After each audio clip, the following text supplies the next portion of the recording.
नमस्कार दोस्तों, स्वागत है आपका साइट फॉर वर्ल्ड के ऑफिशियल लर्निंग प्लेटफॉर्म पर, जहां स्टूडेंट्स और जॉब सीकर्स के लिए करियर, टेक्नोलॉजी और प्लेसमेंट से जुड़ी इंडस्ट्री ओरिएंटेड और प्रैक्टिकल नॉलेज दी जाती है। अगर आप अपनी स्किल्स को नेक्स्ट लेवल तक ले जाना चाहते हैं, तो आप बिल्कुल सही जगह पर आए हो। चलिए शुरू करते हैं आज का important session. A B testing नाम तो आपने सुना ही होगा। आजकल हर बिजनेस में इनोवेशन और ग्रोथ के लिए इसे सबसे भरोसेमंद टूल माना जाता है। भाई, डेटा के आधार पर फैसले लेने का ये एक स्टैंडर्ड तरीका जो बन गया है। लेकिन जरा सोचिए, क्या हो अगर मैं कहूं कि यही टूल जो हमें तरक्की का रास्ता दिखा रहा है, असल में हमें एक अनदेखे गड्ढे की तरफ धकेल रहा हो। और यही आज का सबसे बड़ा और सच कहूं तो चौंकाने वाला सवाल है। क्या ये पॉसिबल है कि जिन ए/बी टेस्ट को हम सफल मानकर सेलिब्रेट कर रहे हैं, वो असल में धीरे धीरे कंपनी को नुकसान पहुंचा रहे हों? सुनने में ये एक पहेली जैसा लगता है ना? तो चलिए आज इसी पहेली के हर हिस्से को जोड़कर देखते हैं। तो चलिए शुरू करते हैं उस वादे से जो ए/बी टेस्टिंग हमसे करती है, यानी डेटा की दुनिया। एक ऐसी दुनिया जहां हर फैसले को नंबरों में तौला जाता है। आमतौर पे सक्सेस को मापने के लिए टीम्स कुछ स्टैंडर्ड मेट्रिक्स का इस्तेमाल करती हैं, जैसे कि एक्यूरेसी हमें बताती है कि कुल मिलाकर हमारे कितने अंदाजे सही थे, या फिर प्रिसिजन ये देखती है कि जब सिस्टम ने कहा हाँ ये काम करेगा, तो वो कितनी बार सच में सही साबित हुआ। ये सारे मैट्रिक्स हमें एक कहानी तो बताते हैं, लेकिन जैसा कि हम आगे देखेंगे, ये पूरी कहानी नहीं है। और प्रॉब्लम ये है कि इन्हीं अधूरी कहानियों के आधार पर अक्सर बड़े बड़े फैसले ले लिए जाते हैं। और यहीं से कहानी में एक जबरदस्त ट्विस्ट आता है, एक ऐसा पैराडॉक्स जो ए/बी टेस्टिंग के बारे में हमारी पूरी सोच को हिलाकर रख सकता है। रिसर्चर्स ने इसे एक बड़ा ही इंटरेस्टिंग नाम दिया है, सी-सॉ एक्सपेरिमेंटेशन। अब आप सोचकर देखिए, ये एक ऐसी सिचुएशन है जहां एक कंपनी के ए/बी टेस्ट लगातार जीत रहे हैं, मैट्रिक्स ऊपर जा रहे हैं, लेकिन कंपनी की ओवरऑल परफॉर्मेंस नीचे गिर रही है। सुनने में कितना उल्टा लग रहा है ना? और यही बात इसे सबसे ज्यादा खतरनाक बनाती है। यह असल में तरक्की का एक धोखा है, एक भ्रम। टीमें अपनी छोटी छोटी जीतों का जश्न मना रही है, उन्हें लग रहा है कि वो आगे बढ़ रहे हैं, जबकि हकीकत में बिजनेस चुपचाप एक बड़ी लड़ाई हार रहा होता है। इसे समझने के लिए सीसॉ का उदाहरण एकदम परफेक्ट है। आपको पार्क वाला सीसॉ तो याद ही होगा, उसका एक सिरा ऊपर जाता है तो दूसरा अपने आप नीचे आता है। ठीक वैसा ही यहां हो रहा है। जब हम किसी एक मेट्रिक को बेहतर बनाने पर पूरा फोकस करते हैं, जैसे मान लीजिए ऐड से कमाई बढ़ाना, तो कोई दूसरी चीज जिसे हम शायद देख भी नहीं रहे हैं, जैसे यूजर का एक्सपीरियंस, वो खराब हो जाती है।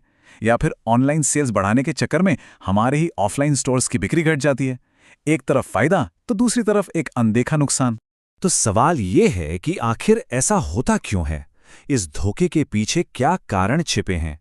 चलिए ऑप्टिमाइजेशन की इन अनदेखी कीमतों को थोड़ा और समझते हैं। इसके पीछे मुख्य तौर पर 3 बड़ी वजह हैं। पहला है स्पिल ओवर इफेक्ट्स, मतलब ऐसे साइड इफेक्ट्स जिनकी हमने उम्मीद नहीं की थी, जहां एक अच्छा बदलाव बिजनेस के किसी दूसरे हिस्से को अनजाने में नुकसान पहुंचा देता है। दूसरा है नेगेटिव एक्सटर्नैलिटीज। ये वो छिपा हुआ डैमेज है जो उन चीजों पर होता है जिन्हें हम माप ही नहीं रहे, जैसे ब्रांड की इमेज या यूजर का भरोसा। और तीसरा बदलती प्राथमिकताएं, जहां आज की जीत कल के लिए एक नई मुसीबत खड़ी कर सकती है। रिसर्च हमें बताती है कि यह समस्या 2 सिचुएशंस में और भी गंभीर हो जाती है। पहली, जब हमारा सुधार यानी सिग्नल बहुत छोटा हो और बाकी चीजों का शोर यानी अनदेखा नुकसान बहुत ज्यादा हो। ऐसे में हम एक छोटी सी 0.1% की जीत के लिए एक बड़ा अनदेखा नुकसान कर बैठते हैं। और दूसरी स्थिति तब, जब एक चीज को बेहतर बनाने का सीधा मतलब ही दूसरी चीज को खराब करना हो, यानी उनमें एक नेगेटिव कोरिलेशन हो। जैसे वेबसाइट पर ज्यादा विज्ञापन दिखाने से कमाई तो बढ़ती है, पर यूजर का अनुभव तो लगभग हमेशा खराब होता ही है। तो क्या हम इस जाल में फंस गए हैं? क्या इसका कोई हल नहीं है? अच्छी खबर यह है कि इसका हल है, और वो भी एक बहुत ही सरल और स्मार्ट समाधान। ये हमारी सोच में एक छोटा सा लेकिन बहुत पावरफुल बदलाव लाने जैसा है। और वो समाधान है एक पॉजिटिव हर्डल रेट, और आसान भाषा में कहें तो जीत के लिए बार को थोड़ा ऊंचा सेट करना। बस इसका सीधा सा मतलब है कि हम हर छोटी मोटी जीत को स्वीकार नहीं करेंगे। हम एक नियम बनाते हैं कि भाई सिर्फ वही बदलाव लागू होंगे जो एक तय परफॉर्मेंस लेवल को पार करेंगे।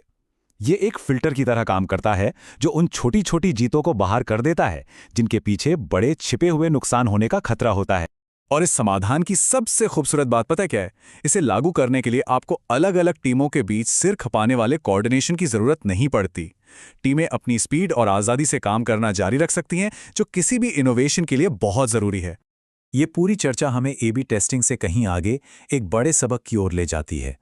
ये सबक इस बारे में है कि जो सच में मायने रखता है, उसे कैसे मापा जाए। रिसर्च का ये कोट इस समाधान के पीछे के सिद्धांत को बहुत खूबसूरती से समझाता है।